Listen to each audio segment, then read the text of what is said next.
episode is sponsored by Zocdoc. Thank you so much for taking a moment to listen. Even though it is Christmas, the 25th of December, happy holidays. Let me tell you something. A couple years ago on Christmas Day, I didn't have any self-control, and I ate an entire block of Parmesan cheese. This is a true story, and I did not know what was wrong with my body. I did not put two and two together. I was very young, and I did not realize that the reason I felt like I was having a heart attack was that I had an entire block of Parmesan cheese. And guess what? I couldn't find a doctor in time because it was absolutely impossible. I was not in the right city that had my doctor in it. It was very stressful, and I thought I was going to go into a Parmesan-induced coma, and I was terrified. I wish I had known about Zocdoc during this time. Zocdoc is a free app and website where you can search and compare high-quality in-network doctors, choose the right one for your needs, and click to instantly book an appointment. I could have been to the doctor in 20 minutes. They could have said, you're not supposed to have a block of Parmesan, but you will be okay. And I would have been able to enjoy my Christmas, but instead I was absolutely terrified and panicked. For a little bit, I was convinced that I had appendicitis. It was just the cheese, okay?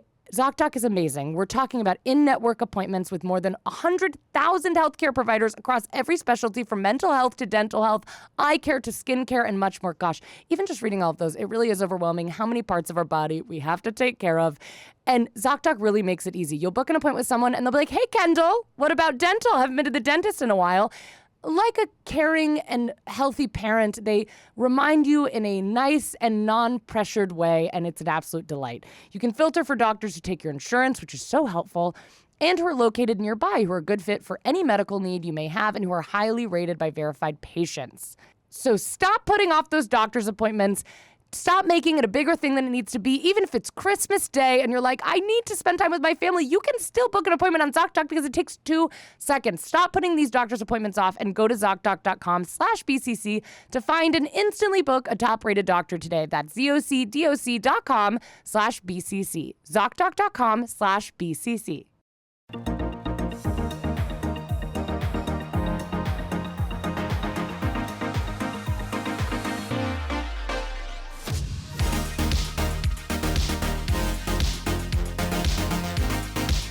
Welcome to the chain. This is the BCC Club. We're your hosts. I'm Kendahl, and I'm here with the absolutely wonderful, incredible Sarah Shower. Hey, guys. One of my favorite people. Truly. One of my favorite people. Truly. Do you mean that? No, you mean it? Yeah, I do. Sarah, I really forced that compliment out of you.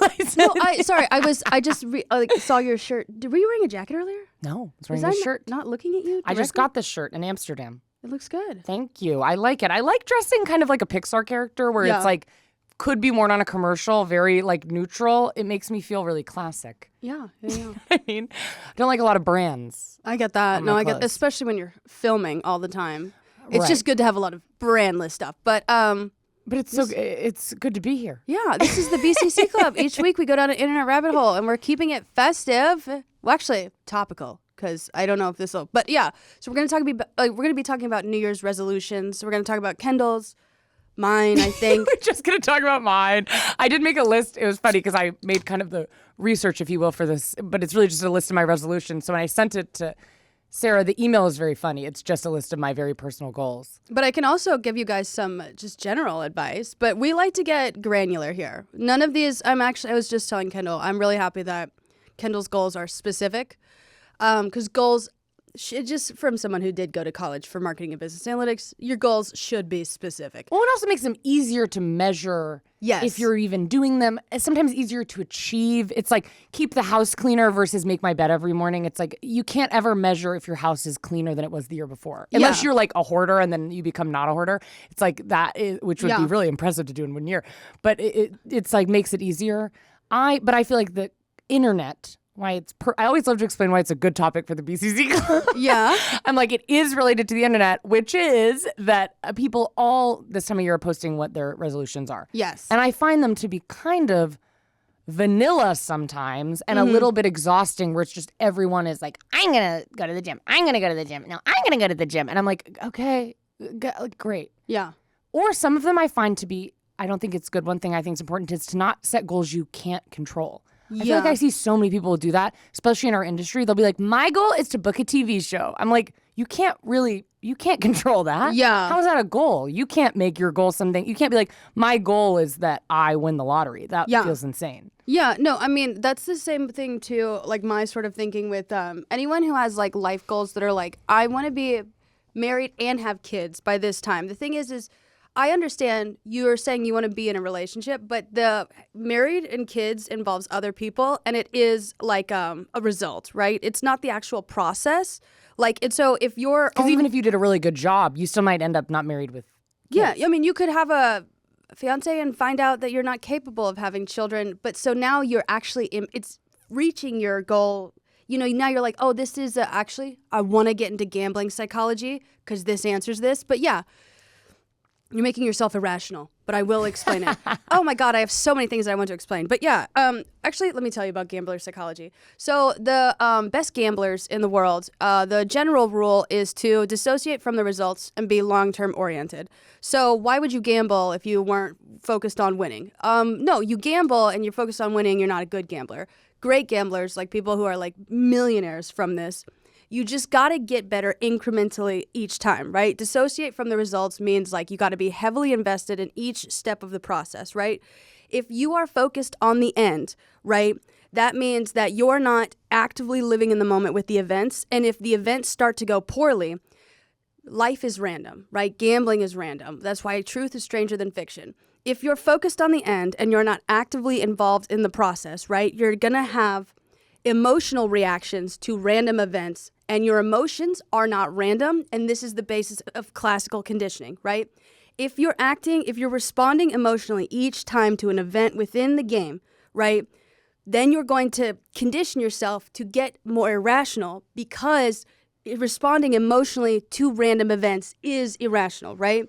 So you got to dissociate from the end, let the end go, and be fully invested in the process, right? And then when you're fully invested in the process, you're making decisions not from an emotional standpoint, but like statistically, what are my odds of winning here? What is the other person's hand? What cards do I have? What moves can I do, right? You're fully invested in the process. You're not like, I'm going to win. I'm going to win. Right. And that's how you got to go into your year. Because life is about the journey, not the destination. This is not about gambling. Yeah. The classical condition. Don't make your resolution to be a better gambler. Well, I mean, better gambler in the sense that you're going to be fully invested in the process and not just focus on winning and losing. Right. Then I want you to be a better gambler. If you're like, does this mean I get into gambling? No, it's highly addictive, you know, and it's not a great source of emotional regulation. We have fun. Okay, so wait. We have fun. Yeah. Well, because I think a good goal is one, it's like if you do it, you did it. Yes. It's like, it's not like if you, and I was having I'm not going to do the gambling. I'm having a hard time fully grasping the gambling. Would you like, okay, what part? So you're saying they're focusing, what I got is like, they're focusing on, to be a good gambler, you just focus on the long run. So it's not like every time you're pulling down the lever, you're like, oh no, I lost $1. It's like a long-term journey that you go on. Yeah. Okay, well, right? Mainly, professional gamblers, I mean, you can do slots, but like I'm talking mainly at like a card table, Poker? right? Yeah, like poker, sure. Texas Hold'em, anything like that, right? You know that you've got a 52 card deck, you've got some jokers depending on the rules of the game, right? So like probability and statistics, right? You get a hand of 5, or depending on the game, or you get 2, it depends on what game you're playing. You know what you have in your hand. You know that if you want to draw, if you want to fold, you want to put chips in, right? There's a lot of, the probability of getting a number higher or lower or in the same set, right? If you're fully invested in that moment, right, you're like, what my next move it should be statistically informed. Logically, maybe I draw a couple, or like I fold this round, right? But if you're at the table looking at your hand and you're like, I just really want to win this, like I just really want to walk away with the pot, you're missing the cues that the other people, right? I see. Yes. Yeah. Yes, like 100%. Because a lot of people don't have a good poker face. You can read people really well. You don't know exactly how they're going to act, but like if they're acting in a certain way that suggests they have a good hand or a bad hand, or if they're like, historically they have cheated, right? You're like going to be more aware of them. If you're focused on, I'm going to go into this game, I'm going to get that $1 million, and that's all, your eyes are strictly on the prize. when you start to lose at the game and you start to have a full emotional reaction to doing bad at the game, right, you're going to start to actually condition yourself, right? Life and cards is random, right? But your emotions are not. If you have a negative emotional reaction every time you get a bad card, right? And so now you're like afraid for the next card. Now you're afraid of the table. Now you're afraid of the situation, right? And so, like, this is not to say that emotions are not important. This is discernment, where you have emotions and logic working side by side, right? You can be absolutely hopeful within a game as long as it's informed hope. Yeah. Right? But if you're guessing everything, you're not paying attention to the table, right? And you're getting progressively more upset. Right. You will condition yourself to be upset at random ass events. Yeah. Right? Well, that's like, I think when you see every year with New Year's resolutions, so many people, of course, it's like, I'm going to get in really good shape. And what do they think? They like go to the gym and they have this picture in their head. Like, I'm picturing the woman from Lives Bleeding. Yes. And I'm like picturing myself with these huge guns. I'm like, oh my God, I have a six pack. My quads could smash a watermelon. Yeah. But then it's like, you're going to have to then fail, basically, because you're not going to look like that for, I don't know, 4 years. Yes. So you just are angry and angry and angry, and you won't ever win until you would have to sustain being that angry for 4 years before you ever started to look like that. Exactly. And so it just like never ends up, nobody can stick to it because they're not focused, instead of focusing session per session on the journey. No, yeah, that's, we were talking about another episode, change blindness, right? If you've ever done 75 hard, the reason why you take a photo at the beginning and the end is because each day you can't see the difference, right? And if you're every single day you're checking the mirror during 75 hard, you're like, I don't look much different than yesterday. Yeah, of course, that's change blindness, right? You're only changing ever so slightly that the image is not registering. So human beings are like, oh, there's no change. Then there's no point. Why the hell would I keep going? Right. But when you get to the end of 75 hard, right, and you've documented every single day, you toggle between the first and the last picture, and you are going to see all the change at once, right? And so that's the thing with goals. It's good to have a goal, but the thing that you should put all your attention into is the process, right? The day by day. You don't see a big old change. It doesn't matter. Process day by day. This is also people in medicine. Any doctor will tell you this, right? Like, you feel depressed or something, or you have a rash, right? They prescribe you a medication. You start taking it. You start feeling better. Then your brain is like, I'm fine. fixed. Yeah. You stop taking it, and then everything comes back. And you're like, so then what was that all for? The thing is just because actually you got to your goal doesn't mean that you got to keep, the process is still the important part, right? You keep investing in the pills and the rash cream, right? And then you will maintain that constant image, right? Process first, guys. It's why Duolingo is so great. Yes. Because I think it's like a reminder of how little time it takes to build a habit. It's like, there are days that I sit on my Duolingo with my Japanese and I do it like an hour because I'm just like having a good time. I'm learning. I'm taking a lot in. But most days I'm doing just to get my streak. Yes. And the only reward is a weird thing in my brain that thinks I need to have this streak on Duolingo, which no one cares about, but for some reason feels so important to me in my head. Yeah. So I do it for 2 minutes. But it's like 2 minutes every single day. Yes. I'm forced to do it. And now at the end of the year, I, speak a lot of Japanese. Before we get into anything, right, I'm going to need every single one of you to get the book Atomic Habits, right? It's a good book. It is such a I've good book. read Atomic Habits. And like you said, the 2 minutes every single day, it's a 1% correction, right? Or you're trying to go to your goal. The issue is when someone wants to go 180, right? That is 180 degrees. Yeah. You go 1 degree at a time. Sure, you're going to get annoyed that you're not doing the 180, but this is going to be so much easier on your brain, on your body, on your like literal routine. I think people will see someone who's like ripped, and the only reason I use the gym is just such an easy metaphor for stuff. So I'm not, this is like not on any of my resolutions this year, but people will see someone ripped, and I've seen this happen a lot where people are like, how much do you work out? Like 8 hours a day? And they're like, no, I mean like hour, 45 minutes to an hour, get in, get out, Yeah. And people are like, what? And it's like, yeah, because they do that every day. And like that, or even less time. You'll see people who are in really great shape and they work out 25 minutes a day, but they just go really hard for 25 minutes and then they leave. But people are like, rather than going once a week for 3 hours, which like isn't doing anything, even though it's the same accumulated time in general, it doesn't have the same effect. Yeah, you're getting super fatigued and you need recovery time. And that same thing happens mentally, right? You go nuts to guts on something, but now you're super fatigued mentally. And now you need like a week to recover from something. And now you're out of the routine. Routine is so important. Crap. What was the second thing I was going to say? You're talking about Atomic Habits. Yeah. Crap. We're talking about doing Duolingo 2 minutes a day. This is also like, I hate this. Not because it's bad advice. It's because it's the advice I have to live by. If you want to get sober, it's one day at a time. If you would have told me beginning of last year, Sarah, I need you to be sober for 2 years. The 2 years alone, I would have said, fuck no. However, when I got sober, I was like, just today. Just make it to the end of today, right? Every single morning, you're like, just make it to the end of today. Where are we at? We're 2 years along. Now, it's so much easier on my brain and my belief system to go by one day at a time than just give it 2 years. Yeah. That is fucking nuts. And that's the difference between process-oriented and results-oriented, right? You start off with the straight-up results, you're gonna relapse. That's like you can even go by hour. Like, yes, I feel like, because what's crazy is that everything is just like what's crazy is I think building habits can feel so overwhelming, but once you've truly built a habit, you don't count it as a habit anymore. It's just easy to do. Like when I started going to the gym for my whole life, that's been like, I could never. I would go once a year and I would be like, how do people do this? I cannot imagine being a person who can go to the gym.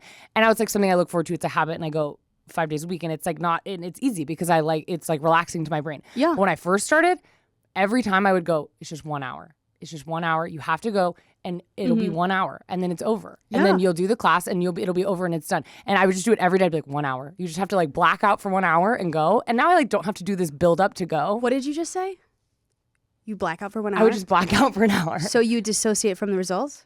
Right. There you go. Yeah. There you go. Because I would not be thinking about it. Dissociate from the results. I wouldn't be thinking. I'd be like, your goal today is just to go do this stupid Pilates class for an hour. Yeah. It's just 1 hour. And like, even stuff I hate, like I will never take a spin class. I take one once a year and I'm reminded why I never take them because they're fucking terrible. Yeah. But I would be like, it's just an hour. You can do anything for an hour. Yeah. It's just 1 hour. And you're not thinking about what your body's going to look like or what you're going to change. And you're not picturing yourself in Love Lies Bleeding. You're just doing the hour task.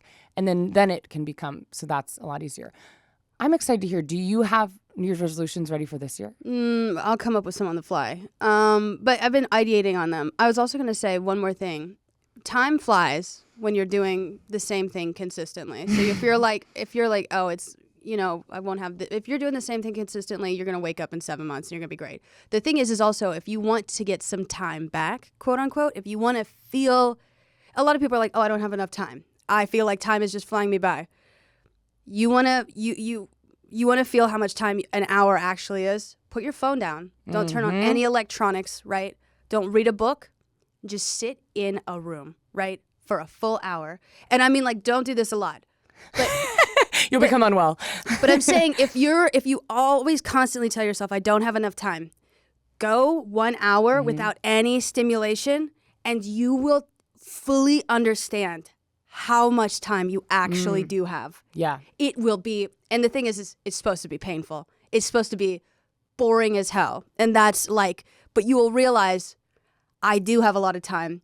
I am just surrounded by constant stimuli, which gives the appearance of change blindness, which means that I'm, but if you blip, you give yourself a solid hour of lack of stimulation, you cut in the middle of that constant stimulus, you've now given yourself like, because that's what everyone, I mean, I feel the same way. I like had literally my poor fiance on our anniversary this year. We were like, out to dinner and just being like, how was your year? And I started crying during an anniversary dinner about just the fact that I have no time and I feel like my life is like just passing me by. Yeah. And like I think so many people do with that. But then it's like we've normalized, you look at your screen time, everyone's screen time is like 8 to 11 hours a day. Like that is so scary. Yeah. And like I will feel good about when I like, am really doing a good job. I feel like great when my screen time gets down to like 3 hours. Yeah. But, and granted, I do this for a living, but like I have to be real. I think I used to be like, well, this is my job. But I'm like, how much are you really doing your job when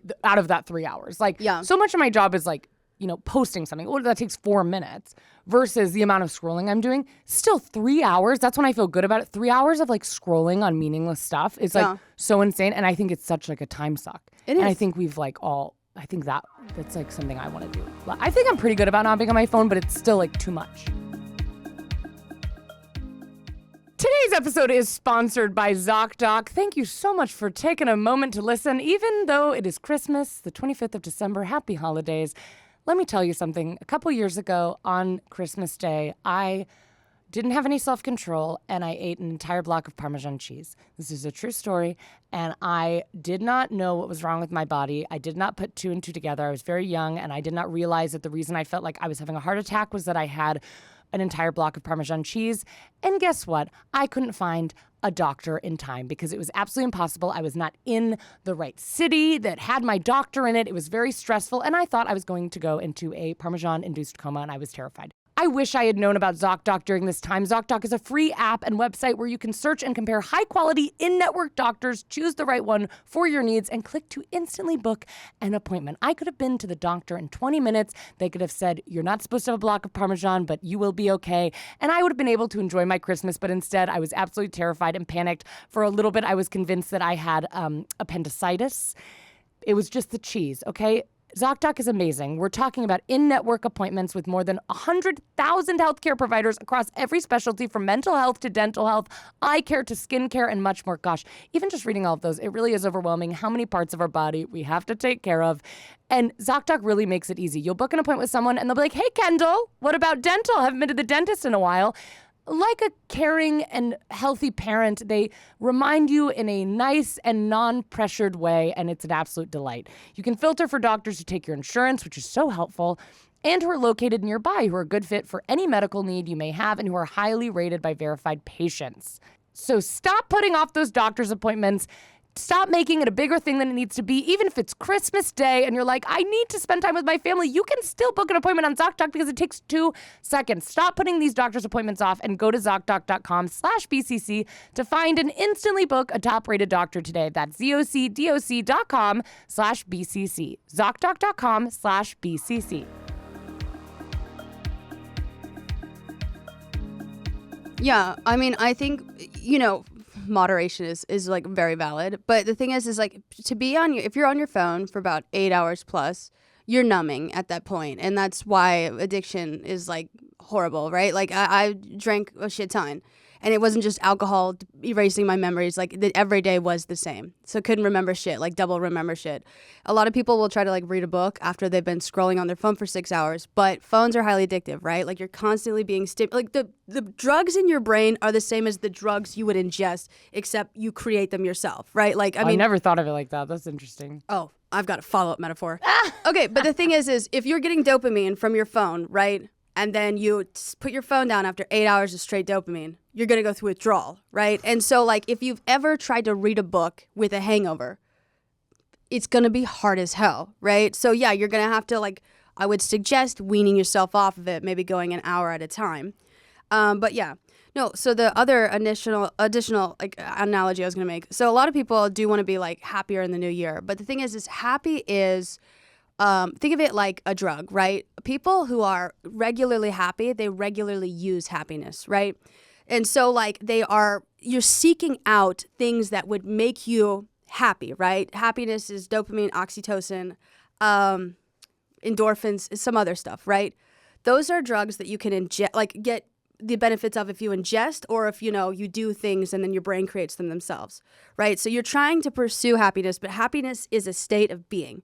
Right? It's a complex emotion. You cannot sustain, well, actually it's not a complex emotion. It's a simple emotion. But like you cannot sustain one emotion for too long. It wouldn't be healthy, even happiness, right? Like you're going to ignore a lot of stuff going on and you'll be like ignorant. But like if you're like, I want to be mad and consistently mad, we'd have to send you to a cardiologist. Yeah. So happiness is something you have to seek out, and you build a tolerance for happiness the more you seek out happiness. And there are different levels of happiness. There's low, moderate, high, right? So if you don't regularly use happiness and you pursue happiness to its fullest, it's going to be like trying mushrooms and starting with 4 grams. You're going to be really weird, in the woods. You're going to crash out. We're going to have to drag you out. You're going to be afraid, right? Yeah. When you get too much of one chemical that you're not used to, you're going to be afraid, right? And so that's the thing with happiness, right? Like we feel something good in our lives and it's just such an overwhelming amount of happiness that we get scared. We're like, oh, I'm going to fuck this up, or I'm going to, so you like self-sabotage, right? You're like physically afraid, and you didn't take anything. You're just physically afraid of that level of happiness. So if you're like, I want to be happier, but you don't want to go all in because that's not smart, right? You got to start microdosing the low levels of happiness and then moving up to moderate high. Low levels of happiness are content, serene, and gratitude, right? If you regularly start to do things that make you feel content, serene, or grateful, right? You're going to start building a tolerance to happiness, and you're going to seek out the moderate levels of happiness, right? And so, like I said, happiness is a state, right? So it's like ingesting something. If you're like, oh, I'm going to ingest some mushrooms and be on mushrooms for the rest of my life, that's not how shit works, right? You got to be regularly microdosing mushrooms to feel like you're on mushrooms. Yeah. So that's the same thing with happiness. Yeah. Start microdosing, content, serene, grateful, right? Build a tolerance. You do it every day. You're going to be happier. Yeah. Yeah. That's great advice. That's incredible advice. And everything I say, run by your therapist, too. You can always fact check this. But yeah, it's just a reframe. Yeah, okay. No, that's a great way to think about it. Yeah. I think that's very, very smart. But once again, too, a thing we can't control. It's like, I want to be happier in the new year. It's like, you can't control. I mean, your whole family could get in a car crash on day one, January 1st, and then you're screwed for the rest of the year. But it's like, you can still find happiness through it. Well, that's a hard example. That would really blow if that happened on January 1st. But I just mean, you will be sad and you will be happy and you will be mad in the new year. All of that will happen. Yeah.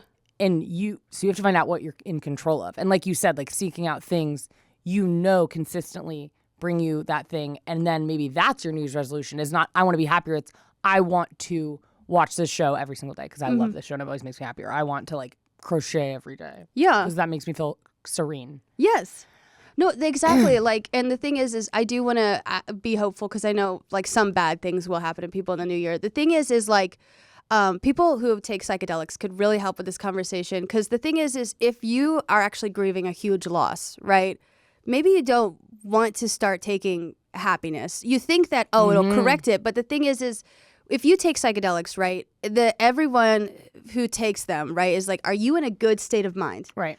Like, this is a transformative, positive experience. But if you're in a bad state of mind initially, or if we're in a negative environment, this could vastly affect your high. So it's not the drugs, it's the state of being that you're in and the environment that we're in, right? Right. So, like, if you're going through something hard and you're like, God, I just want to be happy, don't even try for happy.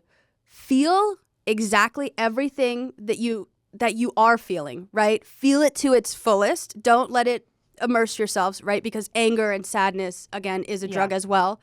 But honor those feelings. Don't fight against it. Don't suppress it. Just go through it, right? And then when you get, bargaining is the lowest. Remember that? But when when you feel like, this is actually going to sound weird, when you feel like you've been consistently depressed, that's when you start microdosing. I am so serious. Because I think it's like grieving too. It's like you can just skip, which trust me, I've done. I mean, like when my dad died, it's like I still like can't look at a picture or I'll like cry because I never did. I'm aware I never did that part of parts of that grieving. Yeah, and it's like that won't. So eventually that will have to happen. You know what I mean? Yeah. And so it's like if I had just let myself fully be enthralled in like the sadness of it.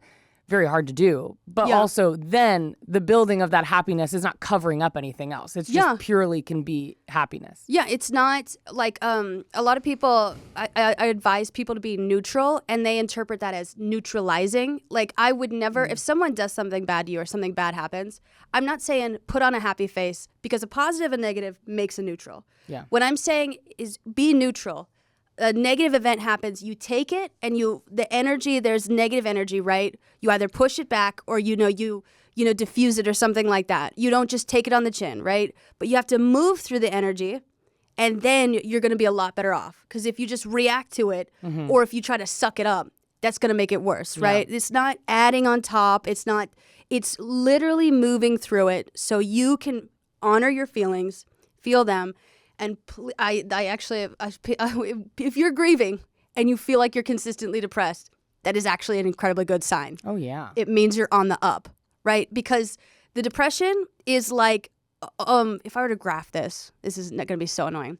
The depression phase is like, it's a cubic function, and it's basically linear, which means you have no stimuli, so you can only really add from there. Yeah. So have fun.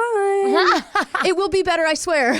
No, it's true. I mean, I feel like my whole life people have been like, Kendahl just handles stuff so well. And I think I've always been like, no, I don't. Yeah. I do not, because I just don't handle them. I just never do. Yeah. And I think like I've always admired people where it's like they'll have a family member pass and it's just like a fucking nightmare. Like, Yeah. They're just like every day. They're like crying on their Instagram stories. I'm like, so sad for you. But I do admire this ability to just give in to your feelings, which is not neutral like you're saying, but just really like feel what you're feeling. It actually is a neutral state, because the thing is a negative thing happened to you, right? And so if a negative energy hits a neutral thing, the entire thing will become negative, right? Yeah. But if you are genuinely neutral to your core, you're going to push it out, like expel it. Yeah, it's going to that's be true. expressed. And that's the great thing about if you hit a positive thing, now you've got the positive thing, right? Yeah. If you not reacting to anything means you are neutralizing the thing, so you're suppressing something, which is unhealthy. Like or you're not respecting yourself. Like, someone did something fucked up to you. You don't smile at them. Right. Either give them nothing, flat affect, or give them, the same energy back. But yeah. Can I ask you, how was your 2024?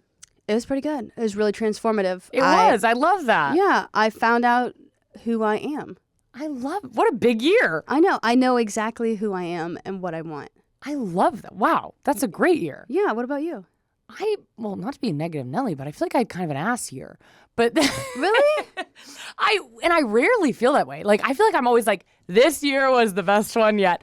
This is my first year I felt like but I'm going into the new year feeling like good. Like I'm excited to like see what I did this year that wasn't working. Because I think it's one of those realizations where you look on paper and you're like, why was my year bad? Like nothing, I've had years, like I said, where my dad died, where like I had no money and my life, where on paper it was like my life was terrible, but I was like, this was a great year. Yeah. And this was the first year where I was like, on paper, my life is perfect. It's great. But I just I think I had a tough time. And I felt like I was moving through, and we'll get to it when we talk about my goals. But I was just moving through the motions so much in a way that I was like, I was not enjoying anything. And it would be like, I do think there's like a transition when you start doing what you love for work. Yeah. Because it's like what I do for work now used to be what I did after work. Yes. And I think like it's such a hard transition that I'm still like, every year I'm like, oh, I'm getting better at it. But I think this year it was the epitome of me just going through the motions with it, where it was like, oh, I have to film a video. Okay. Like, okay, let me just do a thing I've already done. Like, just like really like, because I have to get it done.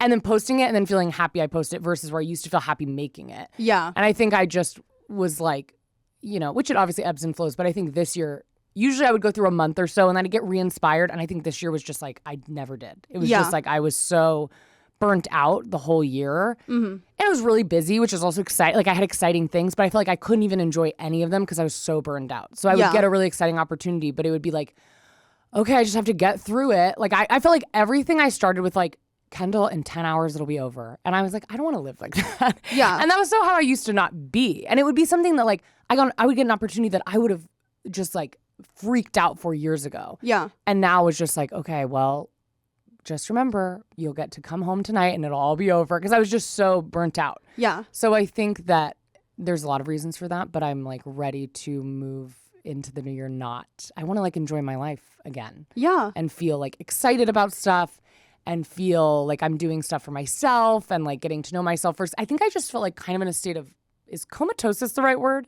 Where you're just kind of like, no, that can't be right. I mean, you're comatose, yeah. Like where you're just kind of like not there. Like I'm just kind of like, this is what, and I felt like I used to think of myself as a very present person. Yeah. Where I would like go on walks and like really be like, the air smells great. I really did. Yeah. And I just think I kind of lost that this year a little bit. Yeah. Well, I mean, neurodivergent people have a hard time with transitions and like transitioning between tasks. Even like you could do a day by day schedule or like yearly schedule. Mm-hmm. Like a lot of neurodivergent people are like, they like detailed processors, right? Like you're more like detail oriented, information, not so much emotion, big picture, right?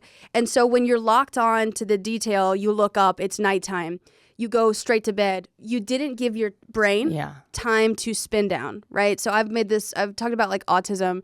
And so like a lot of neurodivergent people are manuals, right? And a lot of neurotypical people are automatics, right? And automatic can you just shift into drive. You can step on the gas, you're going 70, right? You try to step on the gas in a manual and go 70, you're burning out, you're stalling in the middle of the road, we're gonna have to tell you. And that's the thing is you have an additional step, right? You've got to purposefully, mindfully transition. And so in a manual, that means you step on the clutch, which disengages the head, like the engine from the car, right, from the wheels. And so like then your wheels spin down to a certain speed, you shift gears, and then you can go up, a speed, right? This is a whole mechanical thing, but I'm saying you need time, and I'm going to suggest this. No, please. This whole year has been a full transition. Yeah. So how you need to, when you wake up, between when you wake up and you start working, or when you go to stop working and go to sleep, or when you start, you take a break for lunch or something, you need to take your transitions very seriously. That is what I think, and that's part of what's on this list, but I so agree, because I think that's like what I really was like, I have to be real about, my ADHD and just the way my brain is. And I think that's how my life felt this year, is that I was like moving as an automatic car, but I don't work. That can't work for me. Like I absolutely, so I just was missing everything. And it felt like everything was a watered down version of what it could have been. And I think it's like, I need to take it very seriously that like I have to transition so hard, and I have to treat myself like a manual car. And I have to maybe work harder than other people to do that. But I have to just like, be like, and now we are doing this portion of work. And in this portion of work, we sit at this table and we do this. And I have to baby myself a little bit in a harder way, not in like a babying way. Yeah. I have to really treat myself like, is a perfect way to say it, like a manual car. Where it's like, and now we're shifting gears into nighttime. Now we're shifting gears into because it all just felt like the day would just go by and I felt so unfulfilled, but also felt like I got stuff done, but I wasn't even there for it. Like I was just kind of watching myself do it from a separate, but it just didn't, I was not present for a lot of it. Yeah. And atomic habits, I swear to God, will really help with spin down time. But like for neurodivergent people specifically, right? When you got to give yourself a cushion, literally, if you're like, oh, now I stop working and now I eat. No, actually between those things, you need like a little bit of a cushion. And so you need to spin down, which in there is your heart rate and your brain. This is going to sound crazy. You need to separate your head from your body, which is like the essence of what a clutch does. How do you do that? You need to get into your body, which means you need to start feeling things. You need to start moving. You need to walk. You need to stretch. You need to touch something, right? And if you're going to listen, this is just best practices. For music, again, language has to be processed, right? So executive dysfunction, what happens is, your brain, it's shutting down. And so if you're having a shutdown, and it really sucks when someone is talking to you, the why it sucks so much, you know that they're trying to help, you know that they love you. The thing is though, language has to be processed. So if your computer is crashing and you open a Word document, that will make it worse, right? I cannot stress enough that if you're going to spin down, like it has to be movement based, and if you're gonna listen to music, calming, lyricless music, right? Take your cushion seriously, and it's gonna seem tedious at first, but you're gonna notice. That's my year's been, again, run this by your therapist. You're going to need to, and then it's not literally detaching your head from your body. Don't do that. Be careful. Yeah, it's just to, since we are like so information based, and like a lot of us feel detached from our emotions and detached from our body, we have to kind of make the conscious effort to get back into our body. Yes. And so like if your goal in the new year is to like incorporate some type of exercise, what makes exercise more meaningful is if it has a purpose, right? And the purpose can be found in the process. So if you're like, I want to take my spin down time seriously and I want to start exercising, right? If you have like 5-minute cushions or 15-minute cushions between tasks, because humans spin down a lot slower than cars, that could be your exercise time. I have this when I'm trying to transition from reading to like actually doing my work. I have this like little stair stepper. Yeah. Where like I maybe even read a little bit still on the stair stepper, but then it gets annoying. And then now my body is actually focused on, like my head is focused on my body, right? So the head and the body have detached, and now I'm spinning down and I'm transitioning between tasks and I don't feel like shit when I move to the next thing. Yeah, that's amazing. I love that. Okay, that's a great tip. Run by your therapist. Also, if you want to look into body therapy, specifically if you're neurodivergent, somatic therapist. All right, have fun. Let's read your list. Okay, do we want to read my goals? Yes. Well, then we'll do your goals. So what should we do? Should we do like one of my goals, one of your goals? I know you didn't write any down, but do you want me, or do you want to just say mine and then when you think of one, you can say it? Okay, great. Yeah. All right, this first one's more fun because this is the book. Me reading is for fun, so I'm not like really that. But this year I read, and it's not the end of the year, 34 books. Hell yeah! Can you believe that? 2 years ago, my goal was like one book for the whole year. Yeah, and I didn't do it. Like literally, I didn't do it. And then now, easy 33 books. That is so incredible. 34 books. I think I just finished my 34th, and it was so fun. And it's been a very big highlight in my year. So this year, I was like, I want to try to read 50. All right, and I think easy peasy will do it. I think that's great. Okay. These are I'm getting my shit together goals. Okay. My nighttime routine every night. And I need to just be really stern with myself about it because every time I make a to-do list the night before, I'm unstoppable. Yeah. It's like I get everything done on the list. I feel incredible. I'm waking up on time because I know what I'm doing. And then I'm like, God, I'm killing it. And then I stop doing my to-do list, kind of similar to what you're talking about with like the medication, where I'm like, I'm doing a great job. Why make a to-do list? I'm Superwoman. And then my life falls apart because it's like in every aspect, it's like I'm snoozing my alarm because I don't even know what I'm waking up to do because I haven't planned my workday. And I feel like the being self-employed, it's like, well, I need to decide my schedule. So if I haven't done that the day before, I am like, it's hard to motivate myself to wake up because I'm like, I haven't picked what I'm going to do. And obviously I work every day, but like I haven't decided what work I'm doing. Anyways. But more than that too, I think it's like, doing my skincare, really brushing my teeth, good flossing, doing just like the nighttime routine, taking time to do the nighttime routine because I feel like I'm privileged with the luxury of time. Yeah. And I feel like I do have time to do that. And I do go to bed really early and then I'm just on my phone for like 2 hours or I'm reading or whatever it is. Instead using that time to like really go to bed in a good way. Yeah. Because I feel like that really dictates how I wake up. I was going to say, like a lot of times, like with the pill thing or like not doing the routine. So boredom is a mild form of disgust, right? Like, so to counter disgust, this is maladaptive, so don't run this by your therapist. You got to incorporate a little fear into your life, right? The reason why, if you, this is maladaptive, okay? But like if you stop taking, you feel better because you take the pills and then you're like, why do I need them anymore? Kind of bored with it. You feel like, ugh. And then what starts makes you take them over again, start taking them over again is that you feel the immediate side effects, right? And that's anxiety inducing, which is scary, and that counteracts disgust, and now you're back in the routine. Yeah. So if you're bored of something, right, and you want to keep doing something, you actually do have to incorporate by yourself some excitement into the routine. Yeah. So like give the nighttime routine like some element of excitement. Yeah. Anxiety. Yeah. Good anxiety. I'll make my fiance hide and say jump out whenever you can. I was going to say that. The thing is when you're, a lot of people think that being inspired is a constant state. No, but if you're uninspired, you're likely in a bored state. You want to, not the most healthy way to get out of a bored state, scare the absolute shit out of yourself. But that's maladaptive. Every therapist is going to be like, Sarah, I'm just saying better coping mechanisms in general, but inconsistency. But if you want a quick fix, horror.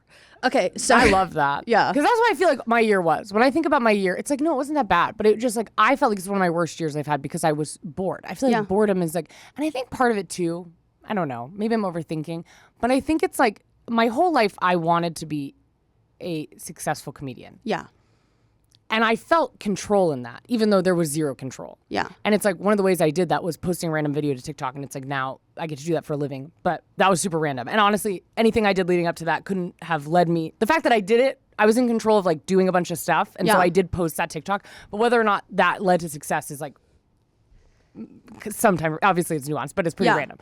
And I think when you do find success in some way, there's a realization in this industry of just how like random everything is. Yeah. And how, and then you see people where it's like, okay, that person is an idiot. Yeah. And they've just were on the cover of Vogue. I don't know. Yeah. They got this huge opportunity. They got cast in a TV show as the lead, even though they're like terrible at acting or something. And it just feels so random. And I think where I used to feel so much drive because it felt so like, I am in charge of this. If I work hard enough, I can achieve X, Y, Z. I think my brain this year was like, no, it just is random versus being like, that doesn't matter because you can't control that. So you have to do it because you love to do it. Yes. You know what I mean? Yeah. And so I think like, it's easy when you're not successful to have the drive be success. And then when you find any little form of success, it's kind of like you have to find a new drive. And I think it's like if you'd asked me when I was 18, like, well, why do you want to be an actor? I would have been like, I love acting because that's my passion. Yeah. But it's like when you were in my brain looking at my daydreams, it's me being like successful. Yeah. So I think like that, if that can no longer be the drive, what is the drive? Yeah. And I think for me, it was just, I was bored. I was going to say, this actually relates to the first thing I talked about with gambling. Algorithms are incredibly random, right? Like, so the reason why social media is so addictive is because the algorithms are, sure, there's some consistency of like what could optimize your content, but it's largely random. And you don't know what's going to come up. Yeah. And that's intermittent reinforcement, right? Like you're rewarded randomly. And so now your brain is sucked in, like seeking out the reward. And if you're seeking out the reward, you're focused on winning and losing.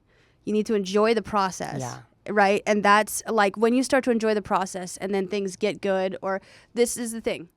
If you do win while you're enjoying the process, don't actually let it get to you too much, right? Yeah. You don't want to condition yourself in the opposite, like positive way, because then you're still going to crash out. Yeah.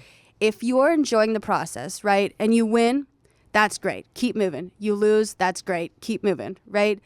If you're investing in like you said, you used to love making content, but like the due dates with the algorithm, it just gave you a solid thing and then a random variable and then just like a due date. So it's just like only the things that the results are what you're looking at. Yeah. So and you're also, not to mention, you're struggling to transition. Yeah. So there's just all these like it's like you're driving a stick. Yeah. And you keep going and it's like, I can't do this the full year. Right. Yeah, so I understand. Totally.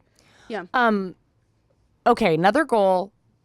This is kind of the same thing. I've got to get up when my alarm goes off, and I've got to start pretending I'm the only person who's ever woken up on planet Earth because it is harder to wake up when you have ADHD, apparently. Yes. But who cares? I have it, and what am I going to do? I have to get up, and I need to I have to get up when my alarm goes off. Yeah.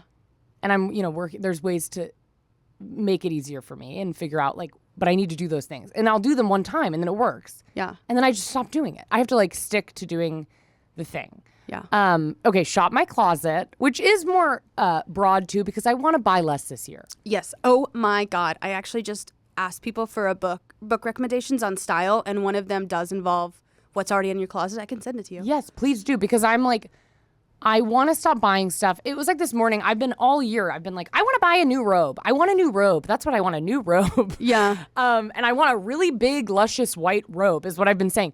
And then this morning I was looking as in the bathroom and I was hanging on the back of the door is a white fluffy robe. Yeah. That I've had it was my fiance's and they just got a new robe. And I was looking on the eye, look out for a luxury new robe. And it's actually don't buy me a robe. I just want this robe. Yeah. And they're are you sure we can get and I was no, I just want why am I buying a new robe? And I think back to my mom. My mom had the same robe from my entire childhood and she still has it. And it was so comforting to me because she was always wearing it. And when I was, at nighttime, she would always be wearing her robe and I would hug her goodnight. And it's what, or the vacuum I had growing. I feel we had the same vacuum. And we also didn't maybe have a lot of money, but we had this, but it's why are my vacuums always not good enough? And I'm always buying a new vacuum or they're broken. You're not crazy. They're bad now, Quality, right? yes. Okay, yeah. That one maybe is not me because me and my fiance fight about it all the time because I buy these, $500, $600 vacuums. You're right, and you should, there's actually a lot of resources about quality severely gone downhill. It's so bad. Well, Jordan was just telling me this morning, It's funny. I always say my fiance is. I feel like I could just say Jordan. I don't know. Jordan was telling me about this thing this morning. I don't remember if it was a website or whatever it was, but it's called like Last Forever or something. Oh. And you can go and look at what stuff lasts forever. Because I had this handheld vacuum that I got when I was in college. My mom got it for me. And it lasted until last year. Yeah. And then I went through like 3 handheld vacuums because in my head I was like, well, let me buy a more expensive vacuum because that's nicer. And they all lasted like 2 months. And then Jordan's like, we can't just keep buying all new vacuums every 2 months. And I was like, I don't know what to do. I'm buying like the nicest vacuum on the market, but it's like not like I'm getting like a Dyson. Yeah. And it's like breaking and I don't know what to do. And like then it would be, but it's like also when you have a broken vacuum, you're like, well, what I can't just like guilt myself into not buying a new vacuum because what am I just going to not vacuum my house? Anyways, so I went back to that college vacuum I got and it's been working great.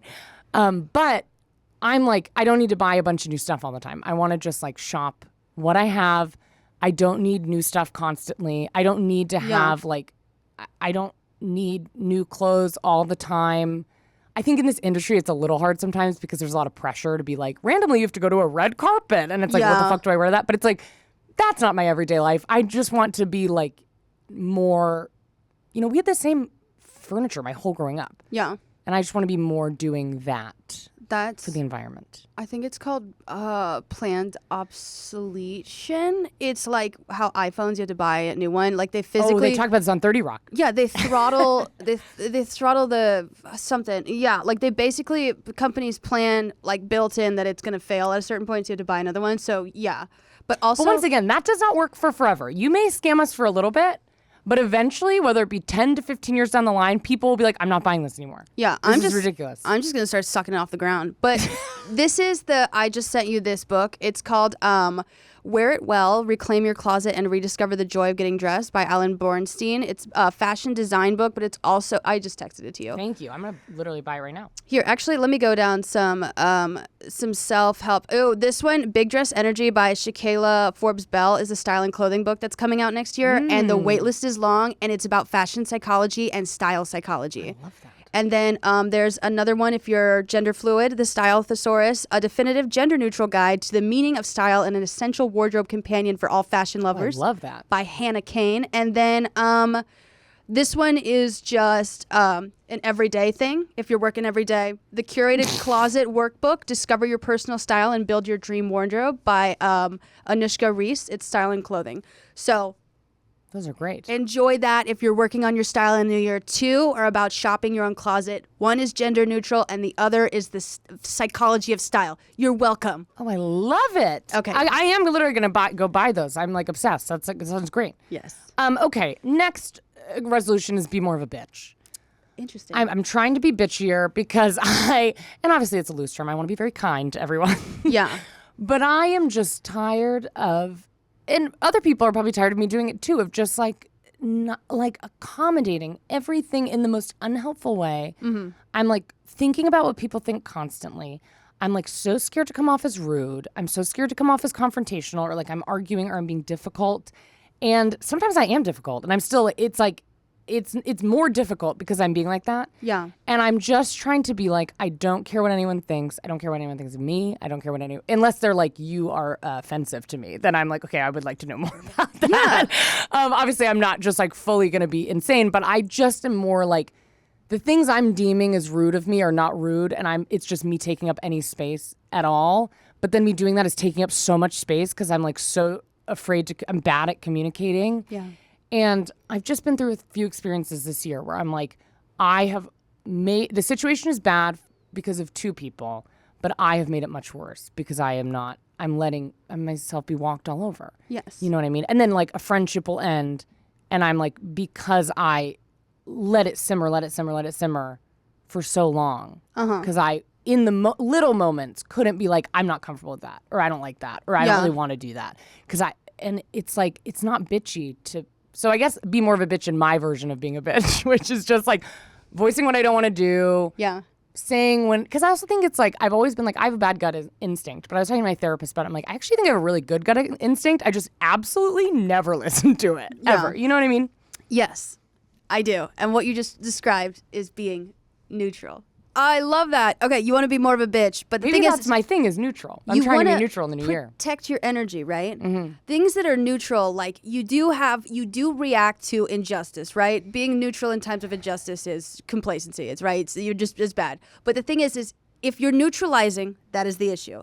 If you're neutral, right, something bad happens, you react accordingly, and the reaction is fair. Right? It's that sort of thing. You expel it, you move through it, because you said you don't want to care, right? Love and hate, the opposite of those is indifference, right? Indifference, right? And the thing is, things that are neutral does not mean that you're not powerful, right? The strongest substance in the universe is a neutron star, which is nearly neutral, right? And so what happens if you get too close to a neutron star is you're absolutely shredded, torn to pieces spaghetti, right? Because the weight of the gravity, right? And that's the weight of your convictions. Yeah. What you believe, what you stand for, right? Yeah. What you have time for, what you don't. Yeah. And so that's not being a bitch. Right. That is knowing exactly who you are. Yeah. And like, if someone doesn't like your boundaries, what they're probably saying is, I don't like that you didn't give me any energy back, right? Right. Like, so, but the thing is if you're true to yourself, you know who you are, you know what you're honest. Being honest with other people, you need to start with yourself. That's what I had to do when I got sober. Yeah. I was like, no, guys, I am getting sober. But the thing is, you lie to someone else, you also lie to yourself. Yeah. I had to start with myself before it moved out. Right. But like, the society, and that's the difference between good versus evil and then fair versus not fair. One is socialized and one is math, right? You want to be fair, which is like symmetry. And so you said you didn't trust your gut. Yeah. And so people who are spiritual and into physics now, because you need logic and intuition and emotion to work in harmony. Yeah. They're not enemies. People do pit them against each other, but they're a family, right? You need them to navigate. If you're betraying your intuition, right, your emotion and the logic of it is going to go out the window too. And so I'm not saying this to lecture you. I'm saying this. No, you're right. I was like, if I'm because I'm autistic, I'm like, if I'm logical, then that means that's better than emotion. No, logic and emotion have to go hand in hand, right? They have to work simultaneously. Right. And so, I understand. And I always put that, because I think too, it's like I grew up with a lot of siblings. Yes. Who are a little bit, maybe some of them, I'll be vague, but a little chaotic. Yeah. And I think it's like, I remember my siblings making fun of me, and I was the youngest. So I was, at a very young age, was always the one who, like, if there was yelling going on, people were fighting, I would be going up to my mom and being like, I love you, Mom. And they'd be like, she's such a suck up. But I think I felt so in charge of, like, I need to be the one I'm in charge of keeping things peaceful. I'm in charge of keeping things calm. I'm in charge of, like, joking and making sure things are lighthearted. And I think it's like that follows me so much into adulthood, where I'm like, I'm in charge of keeping the peace. Yeah. But then it ends up being so unpeaceful later because I have no peace. And so it's like, I think you're right about so much, but I think it's like I'm always like logically going through, well, if I do this, this will make this easier.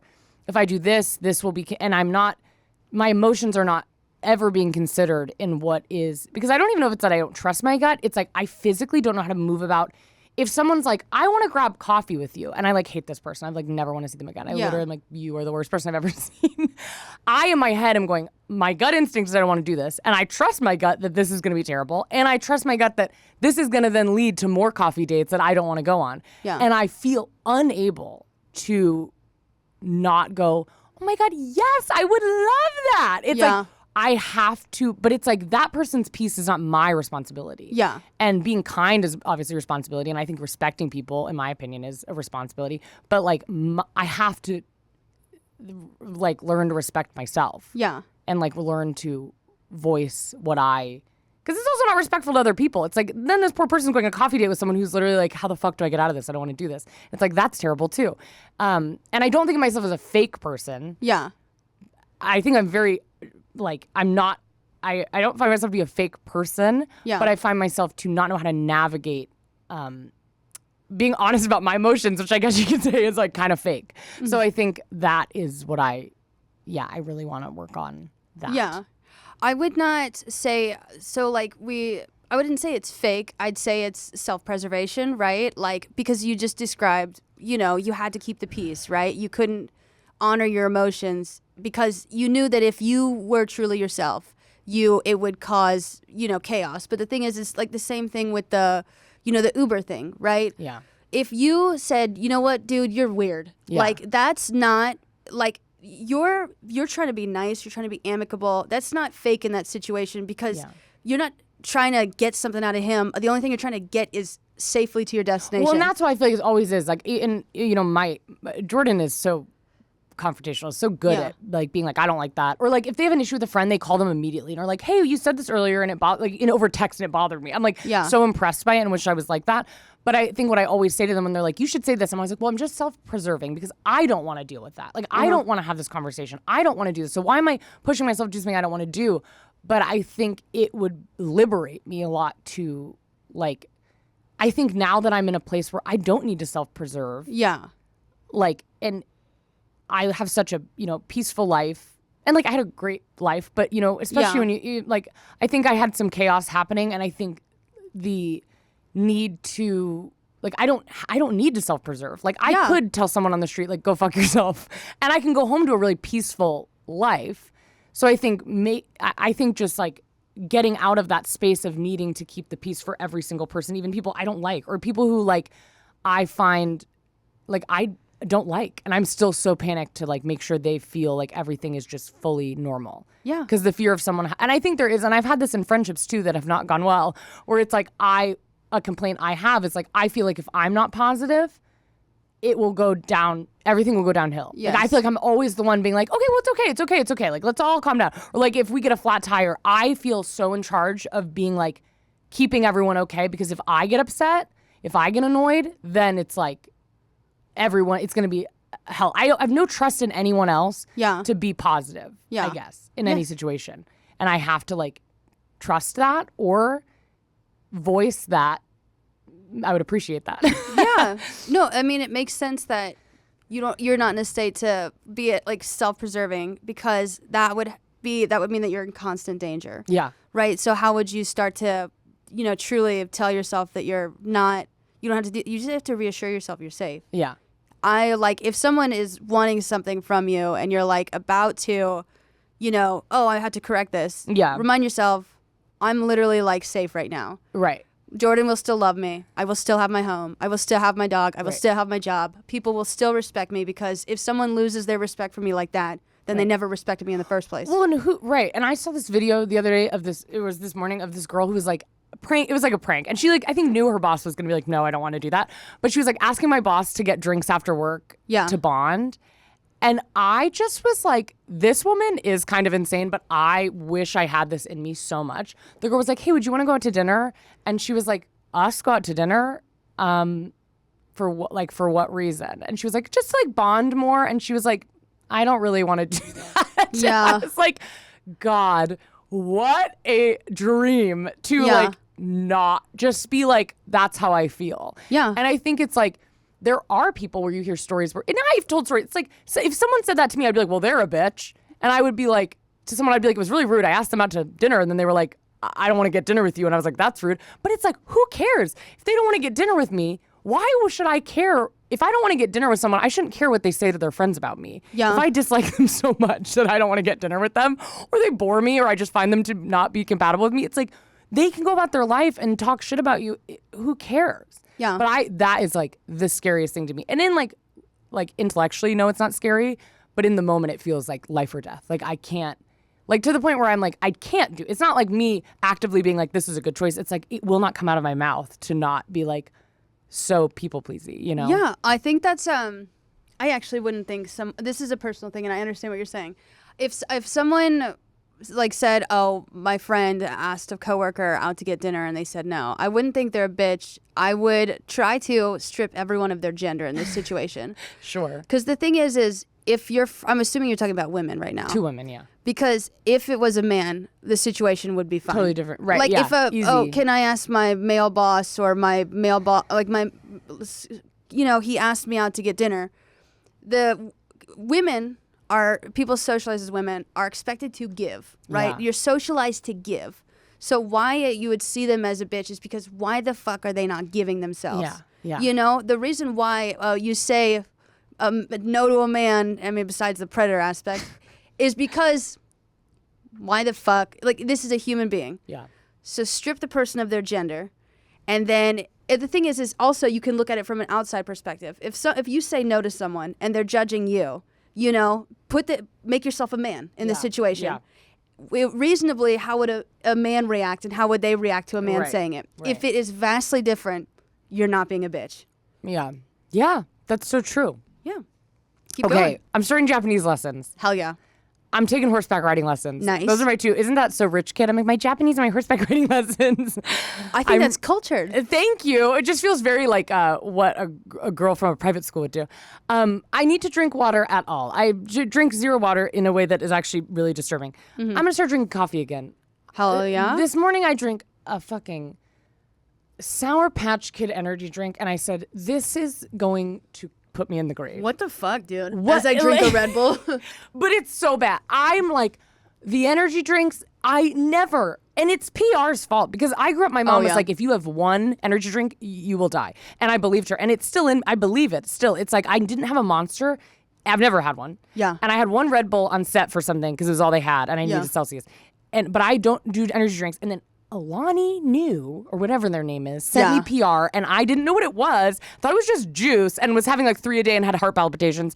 And now it's like I can't not have an energy drink. I stopped myself this morning because I went to go have something that had 300 milligrams or whatever of caffeine. I was like, this is too much. I don't know what that Bang energy drinks have 300. It's got a lot of sodium. Oh my God. It's really crazy. And I'm like, I know I have to, but it's like, when do you decide to stop being an addict to something? Because it's like, well, when I stop having Celsius, gets too much. When I stop drinking Celsius, I get flu symptoms. So it's like, I'm in the middle of my work day. I'm like, I don't have time to have the fucking flu. And I throw back a Celsius, and it feels like I'm literally like, oh, thank God. Like, I will say, like, praise Jesus. Like, it's so bad. And then I just went to Europe for 2 weeks. Yeah. And they didn't have Celsius there. So I drank coffee the whole time. And I was like, it did reset me. I did have a Celsius this morning, right? That weird energy drink this morning. Oh my God, we're already at an hour. I wish I could tell you about a study about people who get deployed to the Middle East and get hooked on hard drugs. Oh God. Okay, and then they get sober imagine. when they come back. It's environment. I tell you, environment really makes or breaks what you do. Well, because in here, it's like everywhere I walk, there's a Celsius. Yes. They didn't have it there. And everywhere you walk, there's coffee. And like everywhere you walk, there's coffee. It's kind of like, I feel like it'd be easier if I lived in New York, but I'm not walking in LA. Yeah. So I drank coffee the whole time. I was like, this is my start to a new year. I'm having more coffee. I don't need to be like never I'm having a Celsius, but I just need to have more coffee. Moderation is so valid. Right. Go through contacts and delete them. Apparently me in high school thought it was really funny to put people's names as stuff that I would never remember. So it'll be like, I'll get a text that's like, happy birthday, and it's from Potato21. I'm like, I don't know what that means. Yeah. And clearly it was an inside joke when I was a sophomore in high school, but I don't get it, and I don't know who this is now. Yeah. I just need to delete these people. I have people's contacts from 3rd grade. I'm sure they don't have the same phone number. I need to go through them. I'm going to do a monthly check-in with myself. Good. So that I'm like, am I being a manual car operator to my body? Am I doing all these things? Mm-hmm. I want to learn to make focaccia bread, because I tried it one time and it was the worst thing I ever made. That's a good goal. I just gave up. Yeah. Why did I give up? Let me try again. That's the best type of bread. I know. And Yeah. and every time I see it, I'm like, that looks delicious. And I tried to make it one time, half-assed it, did a TikTok recipe where they don't give you measurements. Yeah. And I thought that was a good idea. I don't know why. With bread, that's crazy. It was literally terrible and inedible, and I just never tried again. And the last one I'm going to do 1 pull-up by the end of the year. Over, under grip. Over, I guess, because that's what I practice with on my assisted one. Okay. So over, I guess. Which one's easier? I want to do that one. Under. Maybe I'll do that one. But I'm going to try to do 1 pull-up. Actually, it depends. Are you... I'm not strong at all. Okay. What sports did you play?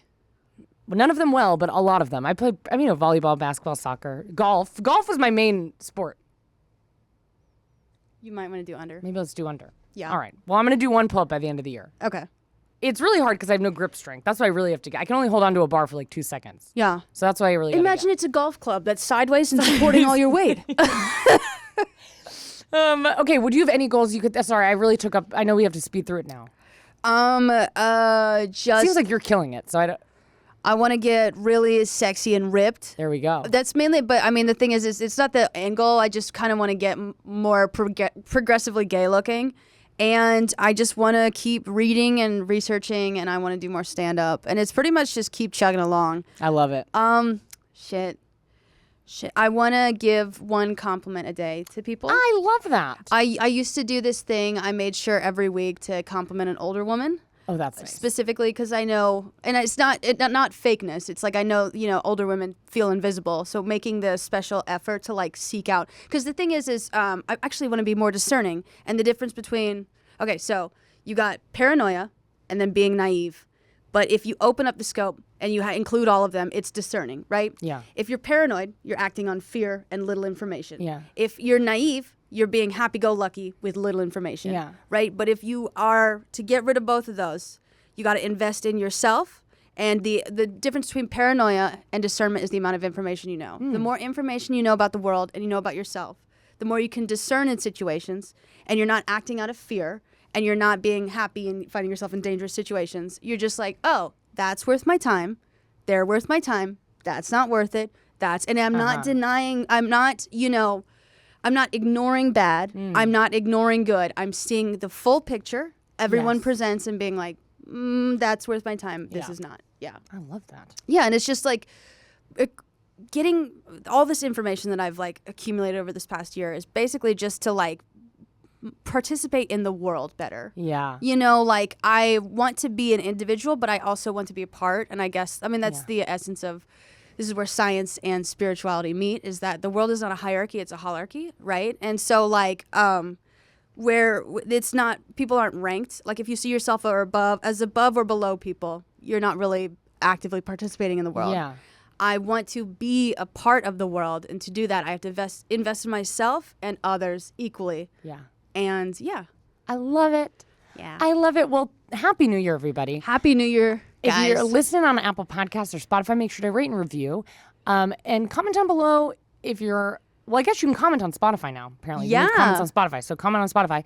Or if you're watching on YouTube, make sure to subscribe and like, and also comment your New Year's resolution. Please do.